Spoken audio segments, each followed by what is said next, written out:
Salut à tous, c'est le militant, le père fondateur de la RDNA, le porte-parole. Comme je vous ai dit tantôt, nous étions en train de chercher les informations parce que nous aimons nous prononcer sur des sujets qu'on maîtrise. Il y a eu un crime, un assassinat d'un Africain au Maroc qui n'est pas un coup d'essai, qui n'est pas une première fois qu'un Africain est assassiné au Maroc, mais il y a des cas qui nous excitent à dire aux autorités marocaines quand c'est trop, c'est trop. Et il n'y a pas si longtemps, les autorités marocaines ont choisi de faire des dons sanitaires à des pays qu'ils appellent frères, des pays africains, noirs. Ils ont choisi de faire des dons. Ces dons sanitaires signifiaient qu'ils sont là pour sauver des vies et pour combattre le virus Corona. Et la main les a été tendue par les frères noirs en disant que c'était la famille et c'était le continent qu'il fallait sauver. Et aujourd'hui, quand nous regardons cette barbarie, nous finissons par comprendre que ces dons sanitaires, c'est une corruption morale. C'est une corruption morale. Parce que vous ne pouvez pas faire des dons pour sauver des vies à l'extérieur de votre pays et dans votre pays, vous volez des vies. Au lieu de protéger les vies, de sauver les vies, comme vous avez commencé en faisant des dons, vous faites plutôt le contraire en volant des vies des étrangers sur votre territoire.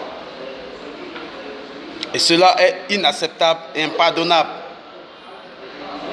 Parce que les informations, comme je vous ai dit tantôt, nous avons reçu des informations que ces jeunes frères africains ont choisi d'aller traverser la Méditerranée pour aller chercher une vie meilleure,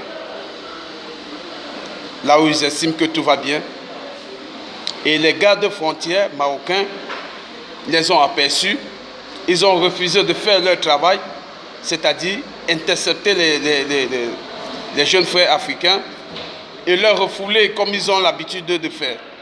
Parce que, avant, quand on vous arrêtait en frontière, on vous renvoyait dans une autre ville. Chose qui n'a pas été faite. Nous avons reçu des informations que les gars ont été dépouillés de tous les biens, des téléphones portables, l'argent et autres. Et le dernier qui a été assassiné, les policiers sur le terrain, sur place, ont choisi de laisser le chien qui les accompagne de mordre ce monsieur. Et en plus, il a été bastonné. Déjà, comment des policiers qui travaillent pour l'État, est-ce que vous n'êtes pas payé pour dépouiller les gens dans les frontières? Vous êtes payé chaque fin du mois, l'État vous paye. Comment se fait-il que vous pouvez arnaquer les gens qui sont en train de fuir la pauvreté?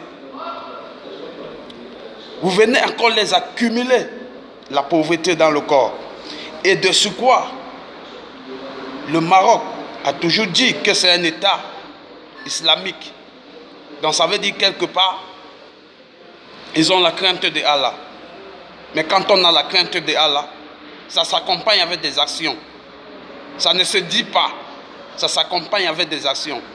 Ça, c'est des actions de Shaitan. Celui qui sait Shaitan, il faut servir Shaitan pour ne pas avoir la crainte de Allah et de voler la vie d'un jeune frère qui comptait aider sa famille en Afrique.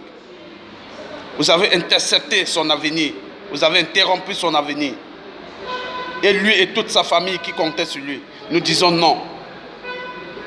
Et jusqu'à présent, ces policiers n'ont pas encore été punis. Et cela nous met en colère. Ces policiers doivent répondre de leurs actes et doivent aller en prison pour cela. Si cela n'est pas fait, nous allons vous exposer dans le monde entier. C'était le militant. Salut, salut, ciao, ciao. On est ensemble.